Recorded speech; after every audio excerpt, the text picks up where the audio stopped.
Tu es étudiant ou salarié, je vais te partager mon plan d'action qui m'a permis de gagner plus de 300 € par mois à l'âge de 15 ans et surtout qui ne me prenait que 2 heures par jour à appliquer. On passe directement sur mon écran. Si tu suis cette chaîne, tu vas majoritairement avoir 3 raisons de vouloir gagner plus d'argent et notamment un petit revenu complémentaire, c'est-à-dire de 300 €. La première, c'est d'épargner plus. Tu estimes que ton taux d'épargne est trop faible et en plus de cela, tu ne peux plus couper des dépenses et au minimum, pouvoir épargner plus sera l'une des premières raisons que les investisseurs utiliseront. Deuxièmement, c'est évidemment d'investir plus d'argent. À l'heure actuelle, tu investis peut-être 100, 200 € en bourse, en crypto-monnaie, peu importe, et cette somme-là ne te convient pas ou tu sais très bien que ça te mettra beaucoup plus de temps à atteindre ton objectif de liberté financière et donc tu veux évidemment augmenter ton apport mensuel que tu peux te permettre d'investir sans forcément impacter ton style de vie actuel. Et enfin, la troisième raison, et évidemment la plus logique, c'est d'augmenter tes revenus. Simplement, tu gagnes peut-être le SMIC à l'heure actuelle ou 2000 € net par mois, 300 €, c'est jamais à cracher dans la soupe, ça te permettra toujours de faire de belles choses avec,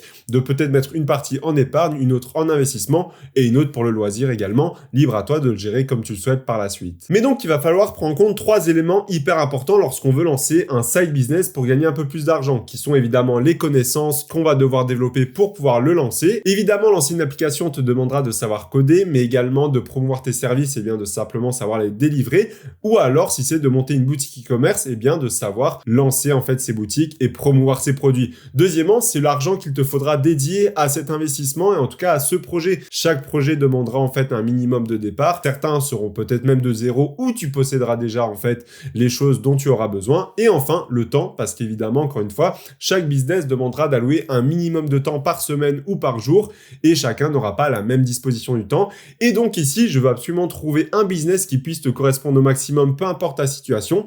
C'est-à-dire que tu puisses avoir toutes les connaissances assez rapidement et facilement. On va pas se lancer dans l'aéronautique ou l'aérospatiale. Deuxièmement, que tu puisses commencer avec 0 € ou en tout cas moins de 1000 €. Et enfin, que tu puisses simplement y passer que 2 heures par jour pour atteindre ces 300 € par mois, voire même un peu moins. Pour t'expliquer un peu mon cas, dès l'âge de mes 15 ans, comme je te le disais dans l'introduction, je gagnais déjà 200-300 € par mois, notamment en fait en utilisant mes prestations et mes connaissances. J'ai beaucoup en fait utilisé Instagram quand j'étais jeune. Je montais d'ailleurs ma personal branding à l'époque et en fait, en faisant cela, j'ai simplement compris les codes de la plateforme et je comprenais comment gérer un compte Instagram et faire monter l'audience. Et grâce à ça, en fait, j'ai simplement fait des prestations de services à gauche, à droite, afin de gérer une communauté et la faire grossir pour pouvoir gagner de l'argent, un petit peu de poche à ce moment-là, en utilisant mes compétences que j'avais. Évidemment, moi, c'était là-dessus. Peut-être que toi, ça sera sur toute autre chose. Par contre, ne rêve pas. Évidemment, ici, je ne te vends pas une solution miracle pour devenir millionnaire du jour au lendemain, développer des revenus passifs pendant que tu dors, que ça soit facile même ou rapide. Tu ne vas pas gagner le 300 € dès demain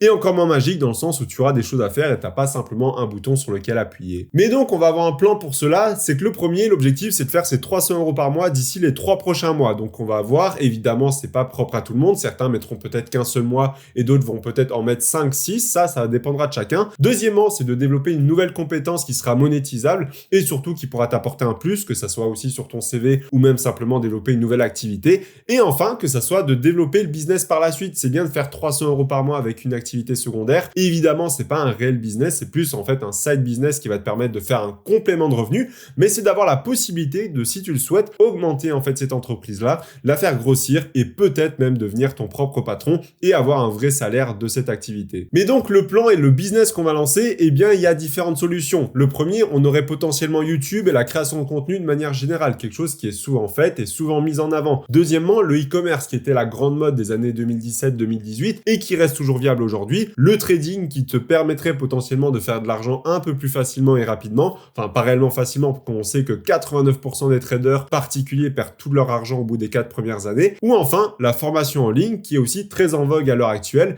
et qui permet à de nombreuses personnes de gagner énormément d'argent. Sauf que non, aujourd'hui, on ne va pas faire YouTube parce que évidemment, ça prendrait bien plus que 3 mois suivant en fait ta personnalité également, ça ne serait peut-être pas fait pour toi. Faire du montage, en même temps gérer une chaîne YouTube, une audience, c'est pas fait pour tout le monde. Deuxièmement, le e-commerce, il faudra avancer quand même pas mal d'argent pour les stocks ou même simplement pour créer un site internet et aussi promouvoir sa marque. Évidemment, tu peux tout faire en organique, mais ça serait très compliqué et surtout très lent. Troisièmement, le trading, ça demandera de l'argent, tu t'en doutes, tu n'investis pas avec 0 €, donc ça ne sera pas pour nous. Et enfin, la formation en ligne, ça ne sera pas aussi pour nous parce que je trouve que selon moi, elle va surtout avec la chaîne YouTube. Donc si on ne lance pas de la création de contenu, contenu, autant ne pas faire de la formation en ligne. Et on va surtout partir sur la chose la plus basique et qui réunit les 3 compétences, simplement le freelancing. Donc comme je te l'ai dit, être freelance donc à son compte sur un domaine très spécifique va réunir les 3 choses indispensables qui sont les connaissances, l'argent et le temps. Premièrement, au niveau des compétences, c'est déjà tu peux aller sur des domaines très divers et variés. Tu vas avoir par exemple les publicités en ligne comme les Google et les Facebook Ads, la gestion de comptes et de réseaux sociaux, également le codage, le graphisme, enfin bref, c'est assez large et c'est dans divers domaines et ça va te permettre aussi de te lancer avec très peu d'argent. C'est-à-dire qu'il te faudra simplement les connaissances que tu possèdes déjà ou que tu vas pouvoir acquérir par la suite. Deuxièmement, tu auras simplement besoin d'un ordinateur à l'heure actuelle et d'une connexion Wi-Fi. Et donc, si tu es en train de regarder cette vidéo, il y a 99% de chances que tu possèdes au moins ces 2 choses. Et la troisième pourrait venir, donc les connaissances par la suite, une fois que tu te seras formé. Et enfin, au niveau du temps, eh bien évidemment, c'est quelque chose d'assez modulable. C'est-à-dire que tu vas choisir tes propres clients, savoir à peu près quand tu travailles, sauf si tu as un contrat spécifique avec eux, bien évidemment. Mais sinon, c'est assez modulable et tu auras assez de liberté sur ton temps de travail. Et c'est assez facile de dégager 300 € par mois en travaillant 1 à 2 heures par jour. Et pour réussir cela, on va passer par 5 étapes obligatoires si tu veux atteindre les 300 € par mois via ton side business en ne travaillant que quelques heures par jour et tu ne dois absolument pas sauter ces étapes. C'est d'ailleurs les étapes que j'ai mises en place dès mes 15 ans qui m'ont permis d'atteindre cet objectif-là de manière la plus facile et la plus saine possible. Donc dans un premier temps, on va avoir l'apprentissage, c'est la base de tout, tu ne vas pas pouvoir vendre un service si tu ne sais même pas comment l'utiliser. Donc on va viser à peu près 1 mois uniquement pour apprendre en fait ce que tu souhaites vendre, à toi de trouver ce qui te plaît réellement, le codage, même si ça peut prendre plus de temps,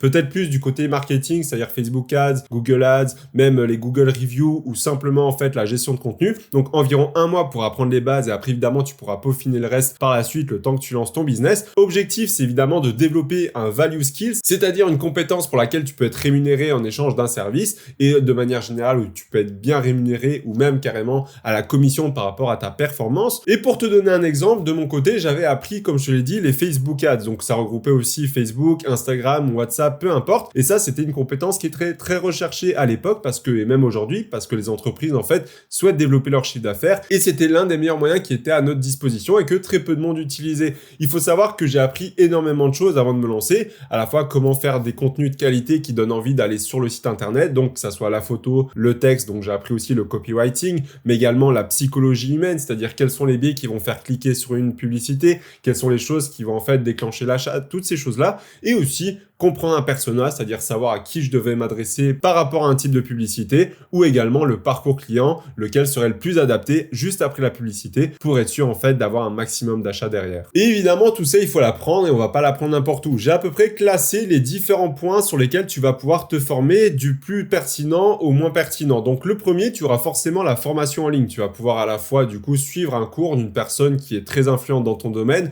De mon côté, j'ai suivi plusieurs cours de personnes qui étaient sur les Facebook Ads et qui nous enseignaient comment les faire de A à Z par rapport avec leur expérience. Deuxièmement, c'est de regarder du contenu long sur YouTube. C'est hyper important que ce soit toi qui décides sur quoi te former et non pas te laisser guider par ce que te recommande l'algorithme YouTube. Ici, je te recommande simplement, si tu étais dans mon cas, de taper apprendre les publicités Facebook et tu prends des vidéos de 2-3 heures qui t'expliquent en détail toutes les fonctionnalités. Ensuite, comprendre la psychologie humaine sur les publicités en ligne. Ensuite, comprendre comment écrire une publicité, comment faire une image pour une publicité, peu importe. Troisièmement, ça va être les livres, notamment pourquoi c'est en troisième alors que c'est quand même un très bon moyen d'apprentissage, simplement parce que c'est daté dans le temps. Généralement, il y aura très rarement des mises à jour et crois-moi, par exemple, avec le marketing, tout change quand même assez rapidement, surtout le marketing digital et donc ce qui était valable il y a ne serait-ce que 6 mois ne l'est plus à l'heure actuelle. Et enfin, les podcasts parce que c'est assez compliqué de rentrer dans de la technicité, notamment pour du codage, également pour du marketing. Si tu n'apprends cela que par de l'audio, évidemment, c'est toujours pratique quand tu es dans les transports et que tu ne peux pas avoir ton écran, et bien d'écouter un podcast sur le sujet sur lequel tu es en train de te former, mais ça ne doit pas être ta source d'information principale. Deuxièmement, ça va être de tester. L'objectif, c'est de comprendre en fait ce que tu viens d'apprendre le mois dernier et que ça dure également 1 mois. C'est une période idéale pour réellement mettre en place tout ce que tu as fait. De mon côté, en fait, j'avais notamment un site e-commerce avec des casquettes en ligne et donc j'ai décidé simplement de lancer des publicités Facebook par rapport en fait aux choses que j'avais apprises notamment sur YouTube et mes formations et j'ai vu que ça déclenchait des ventes, d'autres qui ne marchaient pas, etc. et donc je testais réellement sur le terrain comment fonctionnait la compétence que j'allais vendre par la suite. Et concrètement, l'avantage du test, c'est que ça va te permettre de savoir en direct qu'est-ce qui marche et qu'est-ce qui ne fonctionne pas. De mon côté, je savais que si une publicité marchait, j'allais la laisser tourner jusqu'à ce qu'elle s'arrête. Deuxièmement, si une publicité marchait mais à moitié, elle n'était pas rentable, elle n'était pas à perte non plus, eh bien j'allais laisser tourner et en même temps j'en crée une nouvelle avec une seule différenciation. Peut-être l'image, peut-être le texte, peut-être le bouton en fait d'appel à l'action. Et enfin, si une publicité ne marchait absolument pas, eh bien je changeais absolument tout pour tester un nouveau format. Et donc tout ça, ça m'a permis de savoir qu'est-ce qui fonctionnait, quelles audiences cibler, quelles étaient aussi les meilleures choses sur lesquelles appuyer pour faire passer à l'achat. Et donc ça sera à toi de voir par rapport à l'apprentissage que tu souhaites faire de compétences sur comment est-ce que tu vas pouvoir tester. Est-ce que tu vas faire du graphisme pour un musée gratuitement? Est-ce que tu vas faire du codage pour une jeune entreprise? Ça sera à toi de voir et d'ajuster bien évidemment. Troisième point, ça va être d'offrir son service. Et oui, tu l'as bien entendu, on va travailler gratuitement et cela pendant seulement un mois évidemment. L'objectif c'est d'appliquer mais sur des situations réelles. Évidemment, c'est facile de travailler pour soi et d'appliquer quelque chose assez sommairement sans réellement avoir de conditions de travail. Ici, l'objectif en fait c'est d'agir sans pression parce qu'à la fin on ne t'a pas payé donc tu as juste à réaliser ce que tu as besoin de faire. Évidemment, pas de grosses bêtises non plus, mais ça va te permettre d'enlever cette pression de je dois délivrer absolument un résultat, même si c'est l'objectif encore une fois. Deuxièmement, ça va être de te créer un portfolio. Ça va simplement te permettre d'avoir des choses à présenter aux personnes que tu prospecteras pour vendre ton service. Et troisièmement, ça sera de comprendre le travail en fait dans sa globalité, à la fois sur le terrain et à travaillant pour quelqu'un d'autre, parce que peut-être que tu vas te rendre compte que c'est pas ce qui te plaira réellement, et donc on va éviter un maximum de perdre du temps et surtout de faire perdre de l'argent à des potentiels clients que tu aurais signés. De mon côté, quand j'ai fait pour offrir des services gratuits de Facebook Ads, tu t'en doutes, c'est pas hyper compliqué quand tu veux donner quelque chose à quelqu'un. Eh bien, je me suis simplement rendu sur un site Facebook, notamment du style du dropshipping ou du e-commerce en France. J'ai simplement posté un message que je voulais en fait tester mes services et une nouvelle offre, et donc je l'offrais totalement gratuitement à la personne la plus intéressée et qui me proposerait aussi les meilleures conditions de test de cette offre-là. Essaye de le tourner comme ça, ne dis pas que tu es absolument nouveau ou autre, dis simplement que tu veux lancer une nouvelle offre, que tu aimerais bien en fait tester quelque chose un peu d'innovant et que tu offres ton service totalement gratuitement en échange de la personne qui te donnerait le plus de budget publicitaire, imaginons, ou la personne qui te donnerait des applications intéressantes sur lesquelles travailler. Enfin bref, ça sera à toi aussi de comprendre comment est-ce que tu vas pouvoir t'arranger, mais les groupes Facebook sont extrêmement bien pour cela. Ensuite, il faut pas oublier qu'à la fin de ton service gratuit, de demander un retour vidéo, que la personne se filme pendant 1 minute en parlant de toi, de tes qualités, de ce que tu lui as apporté, des bénéfices qu'elle en a tirés, etc. Deuxièmement, faire un prix réduit pour continuer. Tu précises bien qu'au début, ça ne durera qu'un mois, cet essai gratuit, et que si à la fin la personne est contente, eh bien n'hésite pas à continuer avec elle, mais surtout en faisant un prix réduit. Ça te permettra de closer plus facilement ton premier deal, d'avoir peut-être un contrat récurrent, et surtout ça fera un petit geste afin de pouvoir le remercier de t'avoir prêté un budget publicitaire ou de t'avoir fait confiance tout simplement. Et pour finir, demander des contacts intéressés. Même s'il prend avec ton prix réduit ou qu'il ne te prend pas, demande-lui s'il n'a pas des personnes qu'il connaît qui seraient intéressées par ce service. Les e-commerçants connaissent les e-commerçants, les personnes qui ont besoin d'aide sur leur Instagram également connaissent d'autres personnes qui en auront besoin, donc n'hésite pas à simplement demander parmi tes clients actuels ou simplement des personnes que tu connais qui pourraient être intéressées par tes services payants cette fois-ci. Et maintenant on arrive au cœur du sujet, c'est-à-dire vendre son service. À l'heure actuelle, tu as les compétences pour délivrer ta prestation, tu as également du coup testé par toi-même tout ce que tu as appris et tu as même travaillé pour quelqu'un totalement gratuitement. Maintenant il va être temps en fait de vendre son service, et pour ça, ça va durer en fonction des personnes évidemment plus ou moins longtemps et de la prospection. Ça peut durer 1 mois en moyenne pour trouver le premier client, et l'objectif ça va être de gagner de l'argent directement. Donc là tu auras différentes possibilités si tu es freelance. Soit tu vas directement passer des appels à froid, appeler des boutiques, appeler des magasins pour proposer tes services, faire des emails, donc tu vas trouver l'email en fait du dirigeant pour lui proposer aussi ce que tu vas lui vendre, ou sinon te déplacer en magasin, utiliser Malte pour que ça soit les personnes qui viennent vers toi et non toi vers les personnes, ou encore une fois LinkedIn qui est aussi un très bon logiciel. Pour te donner un exemple concret, il faut savoir que de mon côté, j'utilisais LinkedIn, puis je partais sur les emails avant de finir avec un appel. Pour t'expliquer en détail, c'était assez simple. Sur LinkedIn, j'allais rechercher les anciens élèves des grandes écoles, notamment HEC, donc toutes les écoles business un petit peu, ESSEC, etc. J'allais sur la catégorie anciens élèves parce que souvent, on allait retrouver des patrons d'entreprise, des dirigeants ou autres. Je triais par mots-clés en tapant dirigeant, CEO, PDG, peu importe. Et là, je tombais sur une liste de plusieurs centaines, voire milliers de personnes qui avaient lancé des boîtes ou des startups et donc qui avaient potentiellement besoin de se mettre en avant et de promouvoir leurs produits. Et donc, je sélectionnais des personnes comme ça. Ensuite, j'allais évidemment chercher le contact en fait du dirigeant. Ça sert à rien d'aller chercher le contact de la secrétaire ou autre parce ce n'est pas elle qui prendra la décision finale, mais bel et bien le dirigeant. Et donc, je trouvais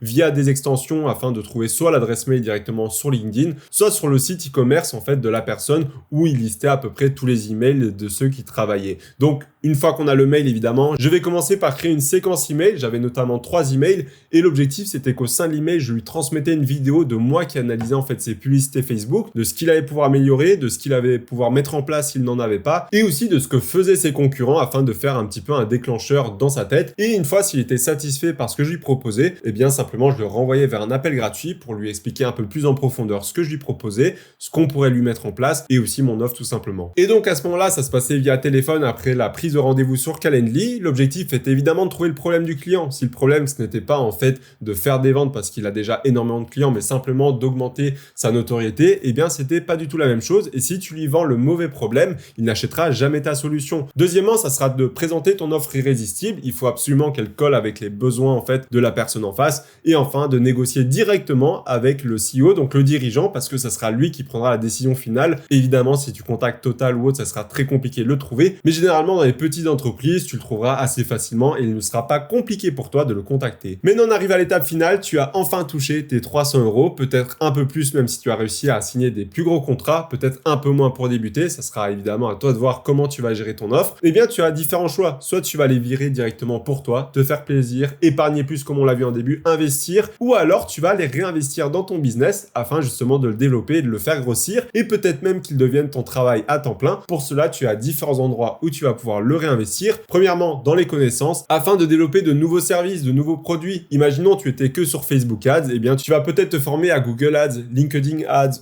peu importe, afin de développer ton panel de services et donc faire rentrer plus d'argent avec le temps. Deuxièmement, tu vas investir peut-être dans l'humain. Tu as besoin d'une personne qui va gérer le graphisme des publicités, d'une personne qui va gérer le texte, d'une personne qui va gérer la partie commerciale. Tu peux aussi les réinvestir dedans. Ou alors la publicité, la notoriété pour ton agence. Il faut également que tu te fasses connaître pour développer plus de clients. Ou enfin, simplement dans des logiciels qui te permettront de faciliter ton travail et d'apporter plus de résultats à tes clients. C'était donc ce plan d'action-là que j'ai mis en place dès mes 15 ans qui m'ont permis de gagner mes 300 premiers euros par mois dès cet âge-là. Et si d'ailleurs tu veux savoir exactement comment augmenter ton revenu tout le long de ta vie, je t'ai expliqué un plan d'action très précis dans cette vidéo. On se retrouve juste derrière. À tout de suite.